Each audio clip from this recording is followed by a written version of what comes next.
ใช้เวลาช่วงวันหยุด 4-5 วันนี้นะครับ เป็นวันที่ทุกคนก็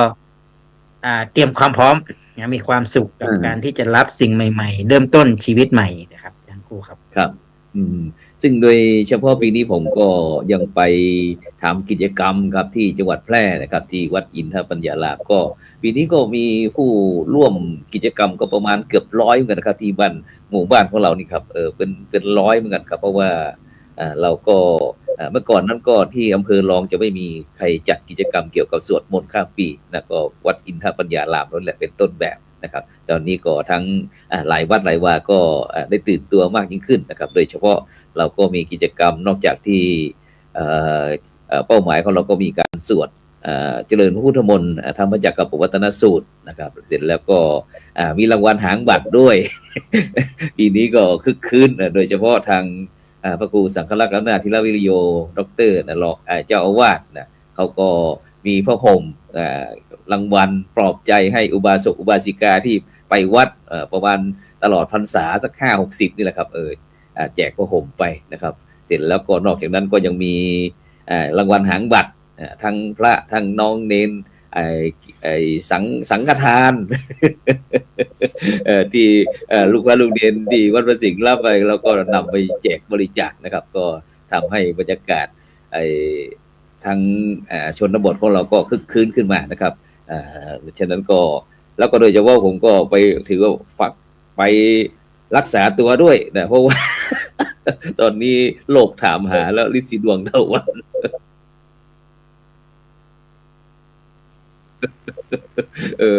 ฉะนั้นก็ถือโอกาสพักผ่อนอาจารย์เนาะพักผ่อนกลับมาวัดพระสิงห์นี่ก็มาถึงเมื่อกี้ท่านอาจารย์พระครูโคสิทธิ์ได้พูดถึงเรื่องประเพณีสี่เป่งเดือน4ประเพณีเดือน4ที่ตาลเข้าใหม่ตาลหลัวหิงไฟพระเจ้าเมื่อเช้านี้ก็รู้สึกว่าก็เห็นพี่น้องประชาชนก็ตื่นตัวกันดีครับตื่นตัวกันดีเมื่อวานนี้ทางช่องธรรมะเป็นทีมเราก็ได้เชิญเจริญพรหมู่บ้านรักษาศีล 5ต้นแบบมาคุยกันอย่างที่บ้านสันประสักท่าประสักที่อำเภอเมธาบ้างที่อำเภอบ้านโคกบ้างจังหวัดอุตรดิตถ์แล้วก็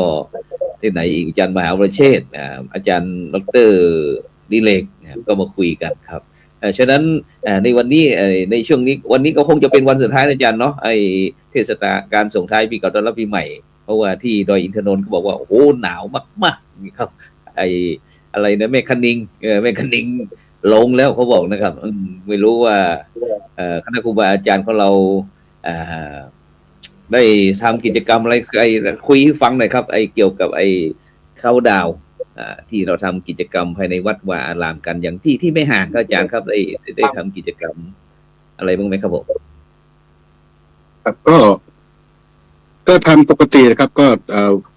ทำบุญตักบาตรในช่วงปีใหม่เนาะปีนี้ก็เนื่องจากอากาศมันเย็นนะครับก็ยังไม่กล้าจัด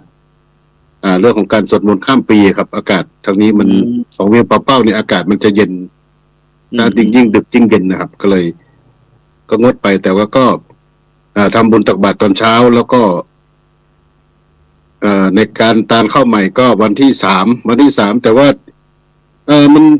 ผมเห็นการเปลี่ยนแปลงของญาติโยมในการรักษาประเพณีบางสิ่งบางอย่างเช่นการตานเข้าใหม่เนี่ยเขาก็จะเริ่มเป็นสมัยแต่ก่อนเนี่ย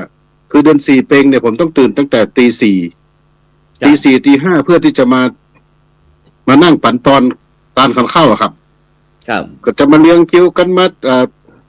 ลุมล้อมกันมาแบบโอ้โหมาวันเดียวเลยแหละครับมาวันเดียวมาวันดู4เพ็งเนี่ยสมัยก่อนเนาะสมัยก่อนแต่หลังๆนี่รู้สึกว่าเขาปรับเปลี่ยนก็คือเริ่มทยอยครับเริ่มทยอยเข้ามาวันละ4-5 เจ้าตั้งแต่เดือน4ออกมาเนี่ยครับเดือน4ออกมาเริ่มออกมาก็เขาก็มาตานเข้าใหม่ครับมาตานเข้าใหม่เริ่มตานเข้าใหม่ถึงวันที่ถึงวันเดือนเพ็งจริงๆอ่ะเดือนวันที่3จริงๆวันจริงเนี่ยก็มีแต่ข้าวเปลือกข้าวสารที่เอามาร่วมแล้วก็วัน14ค่ำก็เอาไม้จี้ มารวมกันเพื่อที่จะจุดตอนเช้าแค่นั้นเองครับก็ทำให้มันมันเห็นความเข้าใจของญาติโยมว่าแทนที่จะมันรวมกันวันเดียวเนี่ยมันรวมกันวันเดียว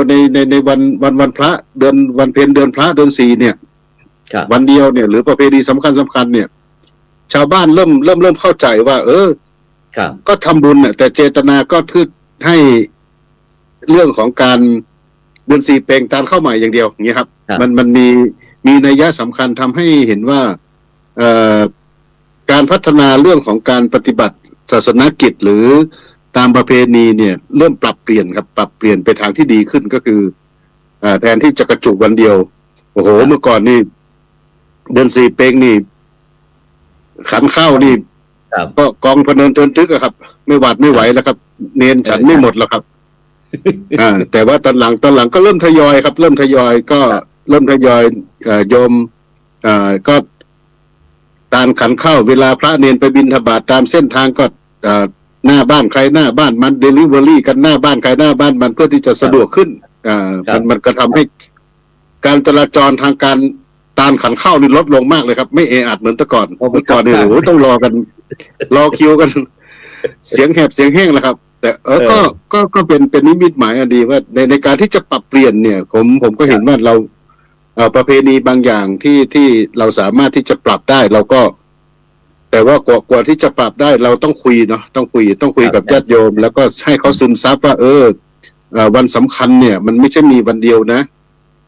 ถ้ามีถ้าพูดถึงเศรษฐกิจวันพระสำคัญเนี่ยค่าใช้จ่ายที่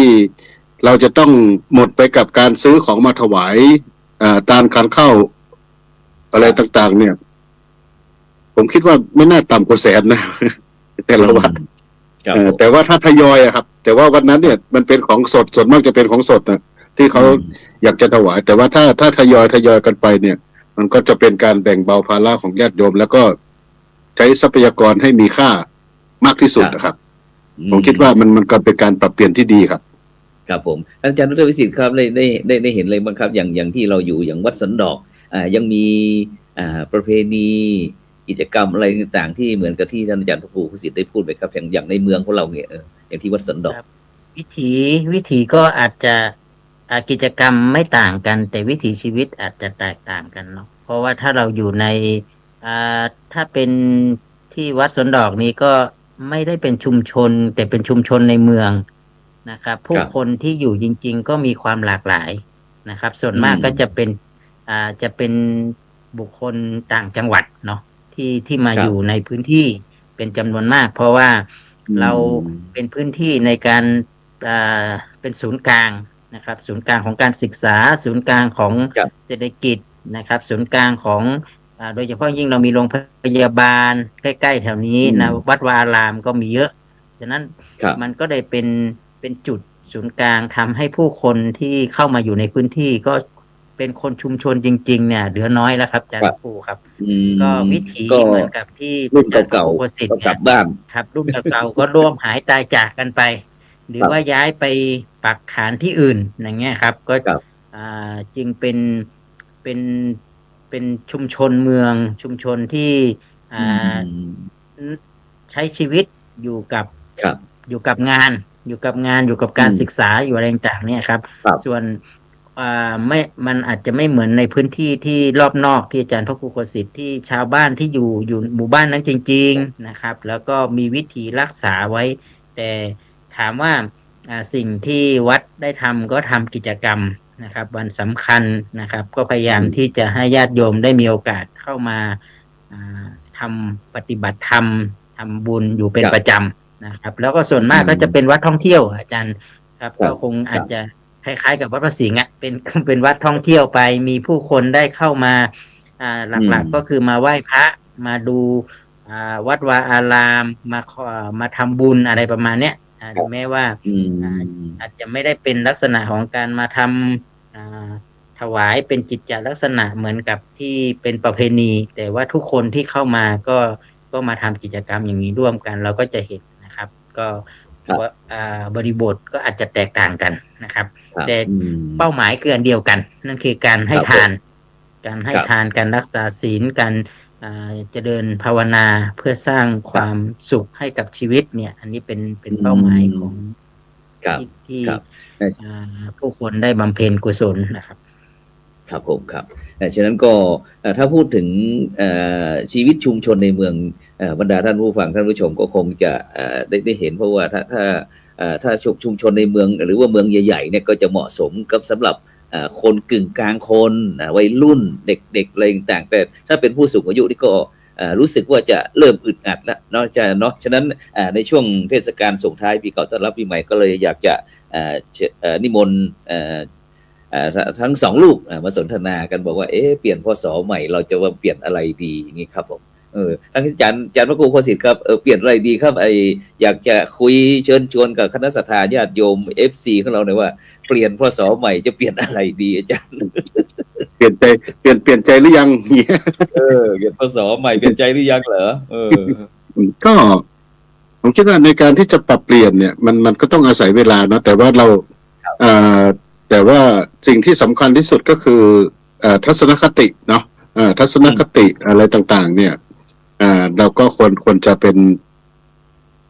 ปรับเปลี่ยนให้มันเข้ายุคเข้าสมัยในการดูในการอะไรต่างๆเนี่ยครับในการดูสภาพทั่วไปของชุมชนสังคมวัฒนธรรมมีการปรับเปลี่ยนบางสิ่งบางอย่างที่ผมได้เกริ่นไว้ตั้งแต่ต้นเนี่ยคือบางประเพณีเนี่ยมันก็ไม่สะดวกสำหรับในยุคปัจจุบันเนาะมันไม่สะดวกในยุคปัจจุบันก็ปรับเปลี่ยนกันไปนะครับแต่ว่าผมยังห่วงเรื่องของประเพณีวัฒนธรรมของล้านนาเราบางสิ่งบางอย่างนะครับผมเห็นโดยเฉพาะคนรุ่นใหม่นะอาจารย์ใช่คนรุ่นใหม่ครับเป็นห่วงคนรุ่นใหม่โดยเฉพาะผู้นำอะครับผมเห็นโดยเฉพาะพระสงฆ์เราเองเนี่ยในการที่จะเป็นผู้ผมคิดว่าในส่วนของประเพณีวัฒนธรรมเนี่ยพระสงฆ์เราเนี่ยเป็นส่วนสำคัญที่จะรักษาประเพณีฮีทฮอยของเราไว้อะครับแต่มาเห็นเมื่อวานเนี่ยโอ้โหผมรู้สึกเศร้าใจกับบางที่นะที่คือมันเกิดอะไรคือเขาเดือน4เปงเขาปกติเขาจะตาหลวงพระเจ้าเนาะตาหลวงพระเจ้าเนี่ยก็มีการสืบทอดประเพณีกันมาแต่ว่าบางทีบางครั้งเนี่ยคือคนรุ่นใหม่เนี่ยพระรุ่นใหม่เนี่ยเขาไม่เข้าใจประเพณีเนี่ยคิดว่าคือการตาหลวงคือตาหลวงก็คือหลวงก็คืออะไรหลวงก็คือฟืนเนี่ยตามฟืนก็เอาไม้มาสุมกันเอามาวางเป็นท่อนทำไม้อะไรไม่รู้ไม้เก่าไม้บางทีก็เอาไม้ค้ำสีเอาอะไรไม้มาเผาก็จุดเป็นงั้นเนี่ยครับก็ทำเหมือนผมก็ยังแซวเล่นๆอันนี้มันไม่ใช่ให้ผ่านไปเฉยๆใช่ไหมครับให้ผ่านไม่ใช่ให้ผ่านก็อยากตั้งใจทำนะครับแต่ว่าคือทำไม่ถูกไม่เข้าใจว่าเขาทำเพื่ออะไรแล้วก็วัตถุประสงค์ของการทำสิ่งนี้เนี่ยทำอะไรแล้วก็วัสดุที่เอามาใช้เนี่ยควรเป็นยังไงเนี่ยครับเขาก็ไม่ได้ศึกษาแต่ว่าเห็นแล้วก็เอาไม้มาพาดกันนอนขวางกันเฮ้ยมันไม่ใช่หลวงพระเจ้าดิมันนี่กองฟอนนี่หว่าอย่างเงี้ยต้องคิดในใจนะ มันเป็นกองฟอนจริงๆนะครับก็คือ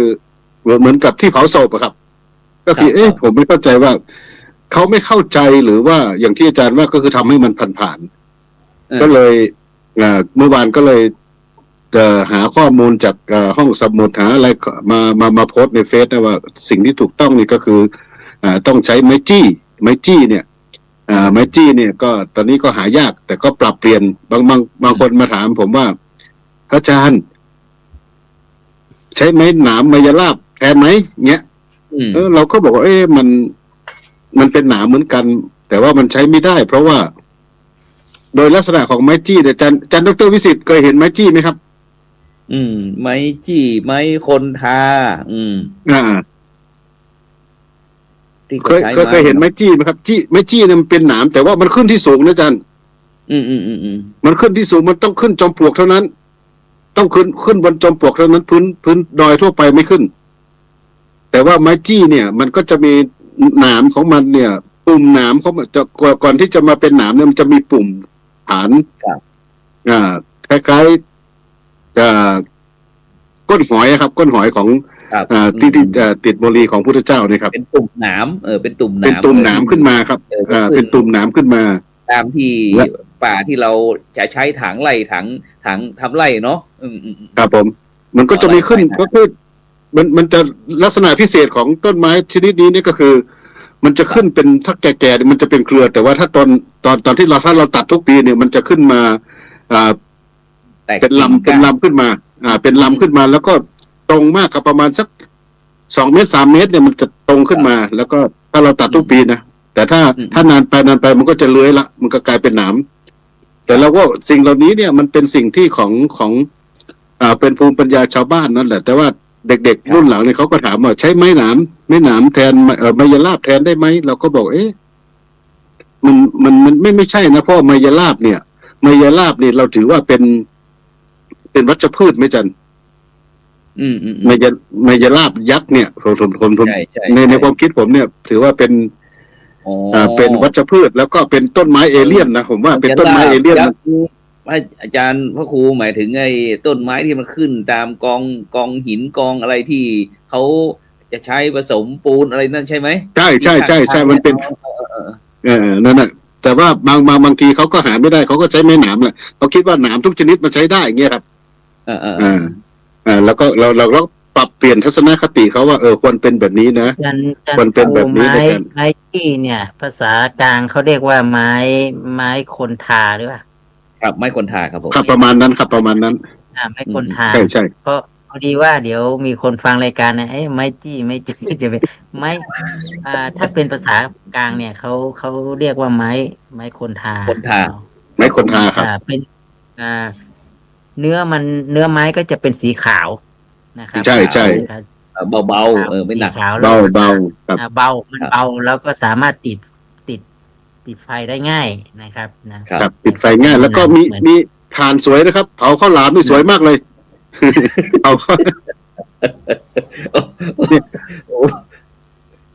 มีถ่านสวยมากครับถ่านแดง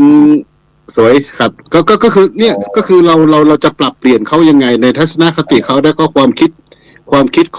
องคนรุ่นใหม่ในการที่จะเอากระบวนการวิธีการและกระบวนการของคนรุ่นเก่าเนี่ยเข้าไปผสมผสานในวิธีคิดเขาเนี่ยในการที่จะปรับในการปรับเปลี่ยนตัวนี้ให้เกิดขึ้นก็ยังรักษาประเพณีวัฒนธรรมอันดีงามของเราไว้แล้วก็แต่ที่สำคัญที่สุดก็คือก่อนที่จะทำหลังทำนะครับเราก็ต้องควรศึกษาควรดูให้ชัดนะครับไม่ใช่สักแต่ว่าทำให้อย่างที่ว่าให้มันจบไปเงี้ยมันไม่ใช่เนาะแต่ว่าต้องให้ความรู้กับเด็กๆด้วยแล้วที่สำคัญที่สุดก็คือผมถือว่าในวันเดือน4เพ็งเนี่ยหรือวันตาลข้าวจี่ข้าวหลามเนี่ยตาลข้าวใหม่เนี่ยผมถือว่าเป็นวันกตัญญูกตเวทิตาธรรมสำหรับคนล้านนาเรานะครับที่เขาตาลข้าวใหม่เนี่ยตาลขันข้าวเนี่ยเพื่อให้บรรพชนเขาเนี่ยคนที่ทิ้งมรดกที่ดินที่นาเนี่ยให้เราทำกินมาตลอดเนี่ยก็นึกถึงได้เข้ามาก็นึกถึงคนที่ให้เรามาก่อนนะครับก็คือถือว่าเป็นการที่จะแสดงความกตัญญูกตเวทิตาธรรมให้กับบรรพชนของเรานะครับก็คือเราต้องสอดแทรกสิ่งเหล่านี้ให้เขาเห็นคุณค่าของประเพณีวัฒนธรรมที่เรามีอยู่นะครับแล้วก็วิธีคิดที่อาจารย์พูดนี่ก็หมายถึงว่าคิดแล้วก็ทำให้เขาเห็นนะครับทำให้เขาเห็นคนเราทำให้คนรุ่นใหม่ได้เห็นว่าสิ่งที่เราทำเนี่ยมันไม่ใช่งมงายเหมือนกับครูบาอะไรนะที่ว่างมงายอะไรก็จะไปเตะเขาทิ้งหมดเนี่ยมันก็ไม่ใช่อย่างเงี้ยครับก็มันไม่ใช่ก็คือเราต้องพยายามที่จะทำให้เขาเข้าใจครับว่าสิ่งที่เราทำเนี่ยมีวัตถุประสงค์อะไรแต่ว่าทั้งสิ่งที่มันแสดงออกมาเป็นรูปธรรมแล้วก็นามธรรมที่แฝงอยู่ในกิจกรรมเหล่านั้นเนี่ยเราควรจะปรับยังไงให้มันเข้ากับยุคสมัยแค่นั้นเองครับครับวิธีคิดวิธีทำแล้วก็ถ้าไปที่ท่านอาจารย์ดร.วิสิทธิ์แหละครับอาจารย์ครับอยากจะคุยกับวัยรุ่นใหม่เราอย่างไงดีเปลี่ยนพศใหม่อยากจะให้วัยรุ่นเราเปลี่ยนอะไรดีจริงๆถ้าพูดถึงเรื่องการพัฒนาเนาะพัฒนาคือทำให้อยู่ร่วมกันแล้วพัฒนาให้มัน ทบทวนและพัฒนาต่อไปเนี่ย ครับผมคิดว่าครับน่าสนใจตรงที่พัฒนาแนวคิด พัฒนาแนวคิดมอย่างแนวคิดเนี่ยเราเรามีหลักคิดมีหลักการ โดยเฉพาะอย่างยิ่งก็คือมีเหตุมีผลในเชิงอืมเคาอ๋อรพซึ่งความกันและกันเนี่ยนะครับครับความมีเหความรู้ตุมีผลในภูมิปัญญานะครับความรู้ในในในความเป็นตัวตนของแต่ละท่านเนี่ยนะครับอันนี้ครับผมคิดว่าเราอาจจะต้องทำความเข้าใจกับวิธีคิดก่อน เพครับราะว่าทุกวันนี้เนี่ยเรามีปัญหาเรื่องวิธีคิดอย่างที่อาจารย์พระครูอืมโคสิทธิ์ว่าเนี่ยมันเป็นช่วครับงไม้ต่อก็จริงเด็กก็มีอืมวิธีคิดอีกอย่างหนึ่งผู้ใช่ใหญ่เราก็เพราะเพราะมีวิธีคิดอีกอย่างหนึ่งเพราะมันทีนี้หลายเจนพอวิธีร่วมกันคิดเนี่ยใช่เพราะมันมีวิธีคิดเนี่ยถ้าอย่างนั้นเราต้องยอมรับว่าเราอาจจะต้องอยู่ในจุดไหนแต่นั้นถ้าเราอืมมองถึงความรู้สึกของเด็กเด็กก็อาจจะมีวิธีคิดอีกอันหนึ่งแต่เขาก็มีวิวัฒนาการของเขามีเหตุมีผลของเขา แล้วก็ผู้ใหญ่ก็เหมือนกันผู้ใหญ่ก็มีวิธีคิดของผู้ใหญ่แต่อืมทั้งถามว่ามันผิดไหมไม่มีอะไรผิดนะครับแต่ว่าวิธีคือการพัฒนาให้มันจะเดินได้ยังไงให้มันอยู่ได้ในสังคมอยู่ร่วมกันเขาเรียกว่าสังคมร่วมสมัยค่ะอาจารย์พระครูสกลที่ใช่เราเรียกว่าใช่พัฒนาแนวชีวิตร่วมสมัยอันนี้แหละคือเราต้องอยู่กับชีวิตร่วมสมัยให้ได้นะครับเราอย่าครับคิดว่าเราเข้าสู่สังคมผู้สูงอายุแล้วผู้สูงอายุจะเป็นภาระนะแต่ตอนนี้ผู้สูงอายุคือเป็นผู้ที่จะต้องดูแลสังคมถ้าเรามอืมองอีกนิดนะเพราะเด็กทุกวันนี้ดูไม่ได้ละนะครับอย่าคิดว่าผู้สูงอายุตอนนี้ผู้สูงอายุต้องดูแลสังคมนะคืใช่อเหมือนครับเหมือนเหมือนมองถึงว่าผู้สูงอายุคือมีบทบาทสำคัญอย่างยิ่งอย่างภูมิปัญญาอย่างเรื่ององค์ความรู้อะไรต่างๆเนี่ยนะครับเราต้องเราต้องเข้าหาผู้สูงอายุละนะครับเพราะว่าสังคมทุกวันนี้สังคมแห่งจะเดินด้วยสติปัญญามีมากขึ้นครับแล้วเด็กทุกวันก็เหมือนกันเขาก็มีความรู้อีกชุดหนึ่งแต่ทั้งนี้อืมทั้งนั้นผมมองว่าอ่าแม้ว่าเราจะผ่านสังคมผู้สูงอายุหรือมีเจนที่เกิดใหม่แต่มันเกิดน้อยนะครับวิถีครับของความความรู้ของเราเนี่ยมันไม่ทันกันอาจารย์พระครูสุพลครับตอนนี้เนี่ยแม้กระทั่งโทรศัพท์เนี่ยมันไปไกลมาก AI อืมไปอืมอืมไกลมากเลยเราตามไม่ทันนะครับแต่ทั้งนี้ถามว่าในฐานะที่เราอยู่ในบทบาทอันหนึ่งเนี่ยเราก็ต้องเรียนรู้เราก็ต้องยอมรับนะครับพระสงฆ์เราก็เหมือนกันเราก็ต้องยอมปรับวิธีคิดครับเราก็ต้องมีมุมมองวิธีคิดที่จะอยู่ในสังคมรู้เท่าทันกับสังคมในการเปลี่ยนแปครับลงนะครับอืรู้เท่าทันมคแต่รับว่าไม่ได้เอาไปอยู่แบบลดเรื่องของความเป็นพระออกไปนะแต่เราอยู่ครับด้วยความเป็นพระแต่เรารู้ความเปลี่ยนแปลงไปของสังคมเราจะอือยู่แล้วปรับมตัวอยู่กับสังคมด้วยสังคมร่วมสมัยเนี่ยได้ยังไงดังนั้นเราเห็นครับเลยว่าบทบาทของพระเราก็ปรับเยอะครับมากนะครับไม่ว่าจะเป็นเรื่องของการเผยแผ่การทำงานการอะไรแต่ทุกวันเนี้ยแม้กระทั่งทุกอืมตอนเนี้ยเราก็ปรับอยู่ในวิถีแห่งการเปลี่ยนแปลงแต่ถามว่าครับหลักการวิธีการคำสอนอุดมการณ์ยังเหมือนเดิมเป้าหมายครับยังเหมือนเดิมแต่วิธีเครื่องมือมันอาจจะเปลี่ยนแปลงไปนะครับอืฉะนั้นมถ้าเราจะพูดถึงว่าปีใหม่เนี้ยเราควรปรับอะไรก็คือผมคิดว่าน่าจะพัฒนาแนวคิดให้ครับชีวิตของเราเนี่ยอยู่ร่วมสมัยให้กันได้ แล้วเราอืมไม่ควรที่จะอ่าดูดูถูกภูมิปัญญาหรือองค์ความรู้นะครับโดยเฉอืพาะอย่างยิ่งมอืมอืมสิ่งที่เราอยู่ได้ทุกวันนี้แม้กระทั่งหลักพระพุทธศาสนาเราอยู่ได้ถึง 2,000 กว่าปีผ่านมาเนี่ยก็จะมีความอุดมสมบูรณ์มีความครับมั่นคงมีอะไรอยู่ในจิตใจนะครับฉะนั้นแม้ว่าครับมันจะเกิดสถานการณ์อะไรก็ตามแต่หลักคำสอนนั่นคือความจริงนะครับครับความจริงก็คือความจริงที่เราคิดว่ามันจะอยู่แล้วก็มั่นคงกับครับกับผู้คนอีกต่อไปแม้ว่าครับมันจะเกิดสถานการณ์อะไรผ่านมาก็จริงนะแต่บางทีอืมบางคนเราจะเห็นชาวพุทธเราก็ดีเจอปัญหาสถานการณ์แยกแยะไม่ได้ครับอืมอืมไม่รู้ครับโดยไม่เข้าใจกับโลกและวิถีชีวิตมันเลยทำให้เรารู้สึกว่าย้อนกลับไปนะครับพอถึงสถานคการรับณ์วิกฤตจริงๆเราปรับตัวเองไม่ได้อืฉะมนั้นครับเราจะเห็นในภัยพิบัติสงครามนู่นนี่นั่นอะไรเราอืทุกมอืมอืมวันนี้เราได้ต้องปรับตัวให้อยู่ได้ครับทำยังไงที่ครับจะประคับประคองนะครับให้สังคมให้ชุมชนนี้นะครับแล้วก็ใช้การอยู่กันเรื่องของสันติภาพหรือความสุข ที่เราเรียกว่าสันติสุขเนี่ยนะครับมันเกิดขึ้นได้ยังไงฉะนั้นบทบาทของพระเราเนี่ยสำคัญอย่างยิ่งนะครับผมว่าที่จะเป็นออกมาเตือนสติออกมาทำอะไรที่บางอย่างที่เราควรจะต้องปฏิบัติแล้วก็สิ่งสำคัญนะผมคิดว่าเราก็ต้องปรับตัวแล้วเปลี่ยนแปลงด้วยอาจารย์วคุโสพลเราจะอยู่อย่างเดิมไม่ได้แล้วนะครับเราจะทำงานแบบเดิมๆไม่ได้เราจะอยู่แบบเพราะว่าตอนนี้เด็กบางคนเขาไม่ได้เข้าวัดเขาไม่ได้มีเวลาในการที่จะสนใจเรื่องนี้นะครับผู้สูงอายุนะครับก็มีวิถีที่เปลี่ยนแปลงไปอะไรต่างไปเนี่ยผมคิดว่ามันเป็นเรื่องอะไรที่เป็นโอกาสแล้วก็เป็นเรื่องที่ท้าทายนะครับปีใหม่นี้ผมอยากให้ทุกคนได้พัฒนาแนวคิดของตัวเองนะครับแล้วก็อยู่ร่วมกันพัฒนาแนวคิดชีวิตร่วมสมัยนี่แหละครับที่ผ่านซึ่งโดยเฉพาะอาจารย์ดร.วิสิทธิ์ครับโดยเฉพาะในปัจจุบันเนี่ยนอกจากเราจะเห็นสงครามที่ตามตะเข็บชายแดนที่แย่งพื้นที่ดินแดนอะไรผลประโยชน์อะไรกันต่างๆนะครับแต่ในปัจจุบันอาจารย์ถ้าผมว่าอาจารย์พระครูโคสิทธิ์น่าจะพบได้เจอเพราะว่าอยู่ในชุมชนเดี๋ยวนี้มันเกิดวิธีคิดในชุมชนของเรามันจะแตกต่างกันอย่างการดำเนินชีวิตเงี้ยยกตัวอย่างพ่อแม่ปู่ย่าตายายกับเด็กรุ่นใหม่นะอาจารย์อย่างการกินการอะไรต่างๆเนี่ยถ้าเป็นภายในครอบครัวนี่เขาก็จะทำอาหารสักเนี่ยแล้วก็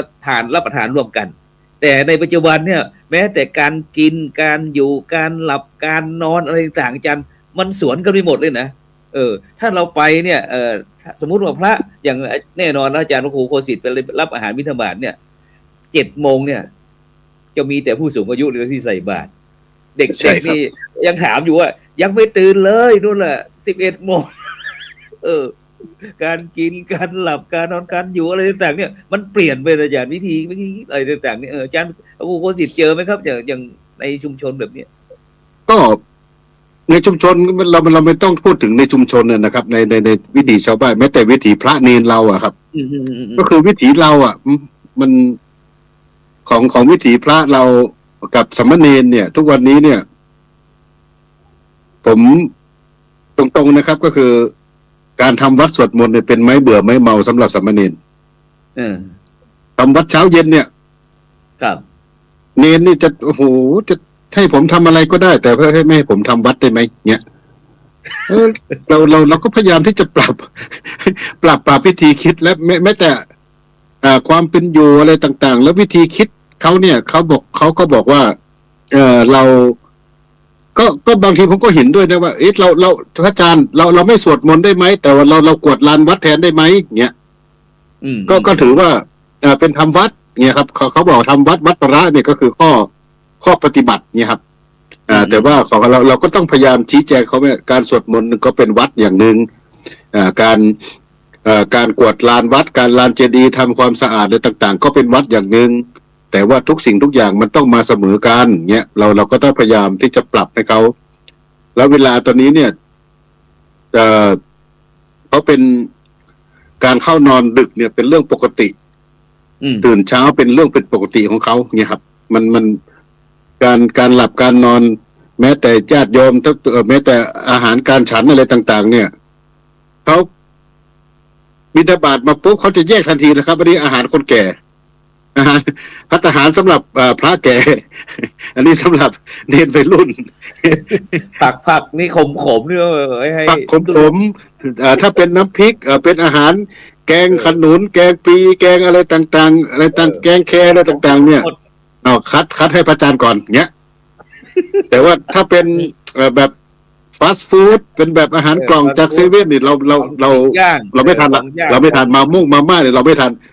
อันนี้มันก็จะแยกเป็นอย่างก็คือนี่มาม่าเกาหลีอันนี้มาม่าเผ็ดพิเศษโน่นนี่นั่นเขาก็จะเราแล้วแต่ว่าถ้าทำการกินเนี่ยเรามีเจ้าของหมดเงี้ยครับเรามันก็เป็นวัฒนธรรมวิธีคิดนะอาจารย์เราวิธีคิดกับวิธีปฏิบัติเด็กทุกวันนี้เนี่ยถ้าต่อไปนะที่ฟังอาจารย์พระครูโสพลพูดนี่นะผมคิดว่าต่อไปพระเราบิณฑบาตแต่ก่อนนี้เราออกบิณฑบาตประมาณสักตีห้าครึ่งตอนนี้ไม่ค่อยมีใครใส่บาตรเพราะเด็กไม่ใส่บาตรอยู่แล้วนะเด็กตื่นขวายอีกนะครับแล้วผู้สูงอายุนะครับผู้สูงอายุก็เป็นถ้าเป็นชุมชนเมืองเนี่ยนะ ก็ ครับ โอกาสที่ลูกหลานจะพามานะอันนี้นี่คือมาเองไงมาเองไม่ได้นะครับ ทุกวันนี้มีการทำบุญโดยที่ฝากคนอื่นมาทำบุญนะอาจารย์พระคุณ ถวายนี่ตอนนี้นี่ใช้แอปสั่งอาหารมาให้ใช่ส่งมาให้เลย แล้วก็ที่แม่ไปไม่ได้ คือไม่มีใครส่งลูกหลานคืออยากจะทำบุญ คือพิถีมันจะเปลี่ยนแต่นี่ตรงเวลานะครับ8 โมงก็8 โมง9 โมงดึกก่อนเพลนะถวายก็กี่โมงก็ได้ส่งไปเขาส่งอย่างนี้ก็มีนะครับรูปแบบจะเป็นแบบใหม่ แต่ว่าวิถียังเหมือนเดิมก็คืออยากทำบุญเพราะอุ้ยไม่สามารถที่จะมีลูกหลานมาส่งที่วัดแต่ดูว่าเป็นวันพระก็ฝากเนี่ย ฝากคนจะสั่งใส่รถไปถวายผมมองว่ามันต่อไปสังคมก็อาจจะเป็นแบบนี้แต่ถามว่าเราจะต้องเข้าใจโลกแต่ว่าหลักการยังเหมือนเดิมก็คือเรื่องของการรักษาไว้ซึ่งการให้ทานเนี่ยยังเหมือนเดิมการทำบุญตักบาตรไม่ว่าไม่ได้ทำใส่บาตรก็จริงนะครับแล้วบางที่ก็คือพระฉันเสร็จให้พรถ่ายคลิปส่งด้วยนะอย่างใช่ออนไลน์โยมก็อยู่ที่บ้านออนไลน์เลยโยมก็อยู่ที่บ้านประนมมือรับพรก็ยังมีครับตอนนี้มันมีครับมันไวมากมันเนี่ยผมแต่ก่อนเนี่ยผมเคยเห็นอาจารย์พระครูโคสิทธิ์ท่านทำกับสามเณรแต่ก่อนนี่นะอันนั้นหลาย10 ปีนะอาจารย์เนาะก็ไม่คิดว่าพอปัจจุบันนี่มันเหมือนกับมันจับต้องแต่ก่อนนี่สามเณรที่จะมาทำเรื่องนี้เอาสวดแล้วก็ทำเรื่องสื่อทำอะไรพวกเนี้ยอาจารย์สามเณรเนชั่นแนลที่อาจารย์ตั้งไว้เนี่ยปัจจุบันอาจารย์เห็นเลยว่ามันไปไกลมากใช่ต่อไปในการทำบุญนะอาจารย์บางคนเนี่ยยิ่งมีทุกอย่างแม้กระทั่งเสียชีวิตครับเอามาไว้ที่วัดแล้ววัดจัดการให้หมดเลยทำนู่นนี้มนต์พระนู่นใดๆกันเจ้าภาพไม่ต้องทำอะไรนะครับถวายเอาปัจจัยหอมอย่างเดียวแล้วนอกนั้นมีคนทำให้เรียบร้อยหมดเลยเสร็จอย่างนี้คือการทำบุญรับพรอย่างเดียวมีแพ็กเกจรับแพ็กเกจเท่าไหร่ต่อไปแม้กระทั่งอาหารอะไรพวกเนี้ยมันก็จะเปลี่ยนวิถีไปเหมือนเดิมนะครับทีนี้ถ้าพูดถึงว่าลูกพระลูกเนนที่มาบวชวิถีก็เหมือนกันว่า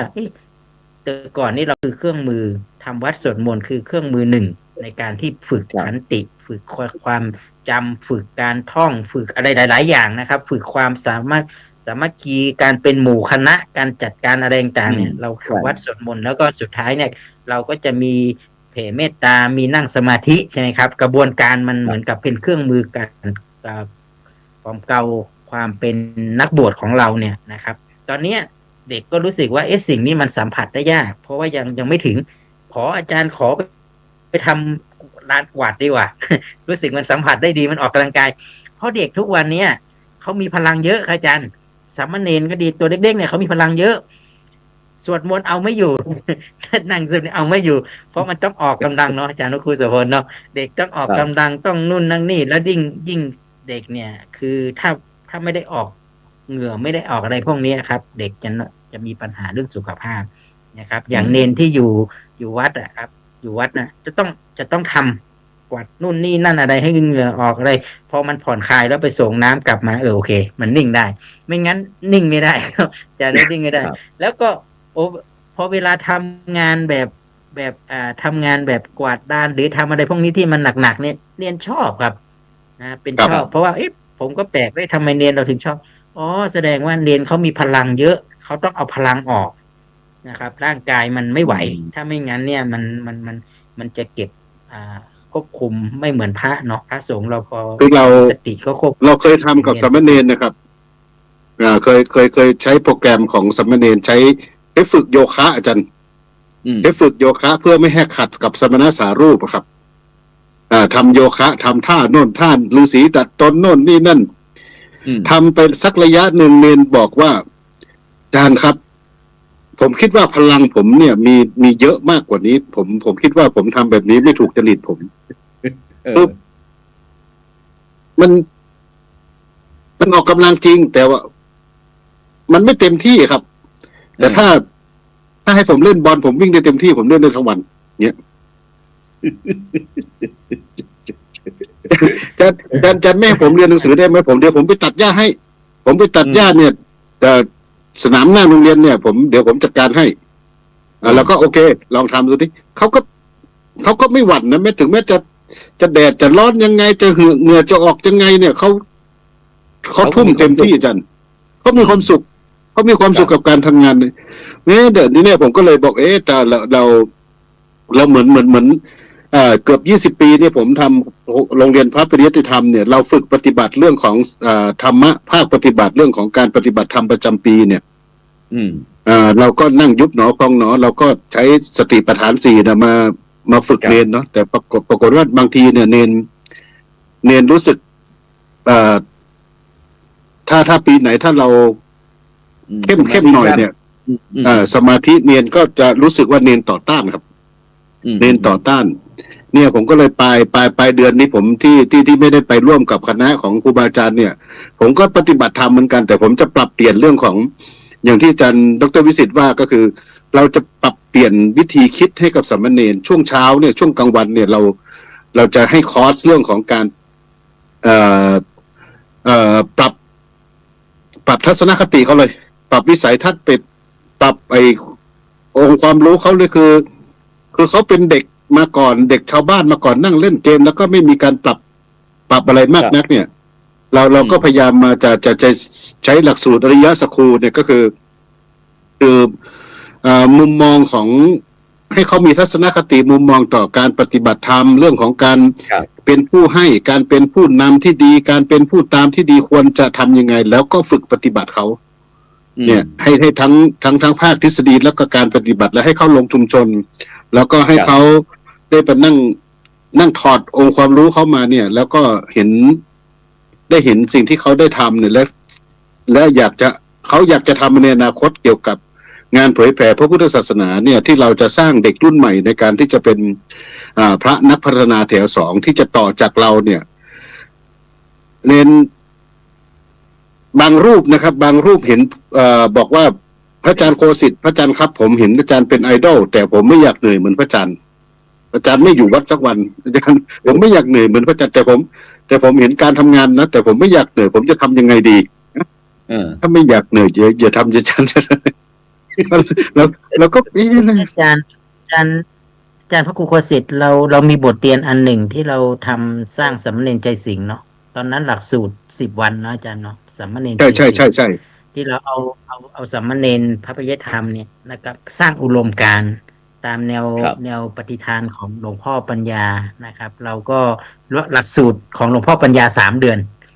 นะครับสร้างสานทายาทแล้วของเราก็ขยับมาเป็น10 วันดังนั้นนะผมยังจำได้ตอนนั้นอาจารย์พระครูโคสิทธิ์ส่งลูกเนนมาแล้วเราก็เอาไปทำฝายทำฝายที่น้ำไปสร้างฝายนะที่อยู่วัดแม่เจดีย์นะครับข้างบนนะครับรุ่นนั้นนะครับรุ่นนั้นเนี่ยผมถือว่ารุ่นนั้นถือว่าประสบผลสำเร็จนะครับแล้วเราได้เนนที่เป็นผู้นำแล้วก็ไปทำงานกับในพื้นที่ในโรงเรียนจริงๆเนี่ยหลายรูปมากครับก็ได้ผมถึงครั้งที่แล้วผมก็เลยบอกให้อาจารย์ยมกิจเนาะยมกิจบอกว่า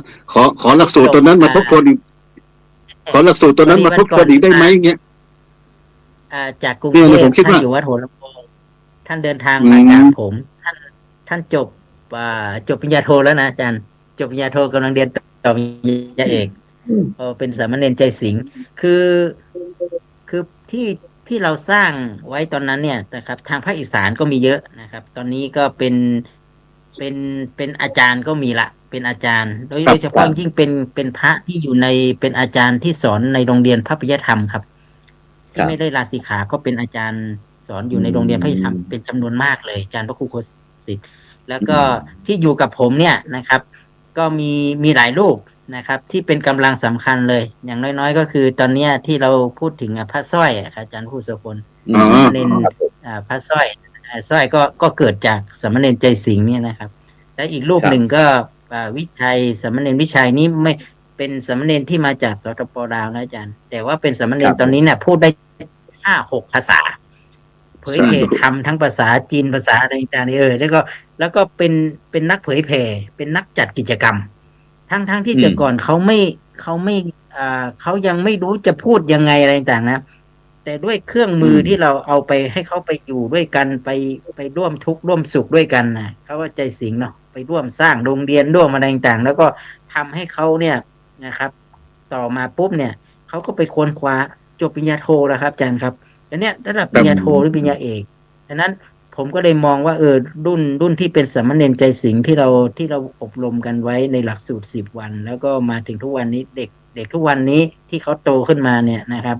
แล้วก็เขาก็ยังกลับมาเป็นผู้นำแม้ว่ามันจะเหลือน้อยนะอาจารย์แต่ว่าผมคิดว่าการสร้างวิธีคิดเนี่ยสำคัญผมก็เลยบอกว่าที่อาจารย์พระครูโคสิทธิ์พูดเนี่ยเรื่องของการพัฒนาเรื่องของแนวคิดวิธีคิดเนี่ยเป็นเรื่องที่หลักการที่สำคัญแล้วเด็กก็ให้เขาได้ใช้ความรู้ของเขาใช้ความสามารถของเขาอย่างเต็มที่เพราะบางทีเนี่ยพอเราไปอยู่ในกรอบปุ๊บเนี่ยปรากฏว่าเราไปครอบสิ่งที่เขาจะเดินหรือศักยภาพที่เขามีอยู่เนี่ยมันลดลงครับจากผมก็เห็นกระบวนการที่มันหลุดถ้าเกิดเราไปประชุมเนาะเราก็จะฟังแต่พระเถระอย่างเดียวก็เป็นผู้นิ่งนะครับเป็นผู้นิ่งแล้วเราเสนอความคิดอะไรไม่ได้เลยไม่กล้าเสนออย่างเนี้ยมันก็จะถูกครอบนะครับแต่ตอนที่เราสร้างไว้นี่เราให้ทุกคนได้แสดงได้พูดได้กล้าได้อะไรต่างๆวิธีคิดเขาดีมากนะครับเด็กบางคนที่เขาพูดมาเหมือนกับที่เขาแสดงให้เห็นว่าอาจารย์ผมไม่ทำสิ่งนี้ผมทำสิ่งนี้แทนได้ไหมผมไม่ดื่มน้ำอัดลมแต่ผมจะฉันนมแทนได้ไหมผมไม่ฉันนมแต่ผมจะฉันน้ำที่มันเป็นสมุนไพรแทนได้ไหมหรือผมอะไรประมาณนี้มันเหมือนกับว่าวิธีคิดของเด็กทุกวันนี้เนี่ยผมคิดว่าเราต้องยอมรับว่าเขามีวิธีคิดที่ใช้ได้นะครับแล้วก็ถ้าเราสามารถสร้างที่จะปรับหลักสูตรเนาะปรับหลักสูตรการสร้างพระลูกพระลูกเนรเนี่ยการที่เราจะเอาพระเนี่ยของอาจารย์ดร.วิสิทธิ์เนี่ยโอเคผ่านกระบวนการมาหลายรุ่นเนาะหลายอย่างก็คือกว่าจะมาเป็นพระแล้วก็มาเป็นพระนิสิตเนี่ยมันเป็นเขาเรียกว่าเป็นชั้นกลางเนาะแต่ชั้นต้นเนี่ยการที่เป็นสามเณรที่จะปลูกฝังเรื่องทัศนคติวิธีคิดอะไรต่างๆเนี่ยให้เขายอมรับกฎกติกาของพระพุทธศาสนาเนี่ยผมก็เลยใช้ชื่อว่าถ้าอยู่เนี่ยต้องมีใจไปก็ต้องชนะก็คือถ้าเราสมมติถ้าจะอยู่ในร่มกาสาวพัฒน์เนี่ยอยู่ในเนี่ยเราก็ต้องมีชัยก็คือมีการเอาธรรมวิชัยธรรมวิชัยก็คือใช้ธรรมะในการที่จะดำเนินชีวิตเขาเนี่ยให้อยู่ในสมณสารรูปที่ดีให้ได้แต่ถ้าเขาจะศึกษาลาเพศออกไปเนี่ยเขาก็เป็นศาสนาทายาทที่ดีแล้วก็ใช้หลักธรรมเนี่ยเป็นตัวขับเคลื่อนชีวิตเขาเนี่ยผมคิดว่าถ้าเขามีวิธีคิดแบบนี้เนี่ยก็อาจจะทำให้สังคมข้างนอกเนี่ยดีขึ้นนะครับแล้วก็เราก็จะมีศาสนาทายาทไม่ว่าจะอยู่กับเราเป็นพระเป็นเนรกับเราหรือว่าจะศึกษาลาเพศออกไปแต่ก็รุ่นที่อาจารย์ดร.วิสิทธิ์กล่าวถึงก็คือสามเณรใจสิงห์รุ่นนั้นเนี่ยก็ออกไปแล้วก็เป็นครูบาอาจารย์ก็เยอะแยะเป็นนักการเมืองอะไรต่างๆก็หลายคนนะครับที่เราเห็นมาประสบผลสำเร็จกับก็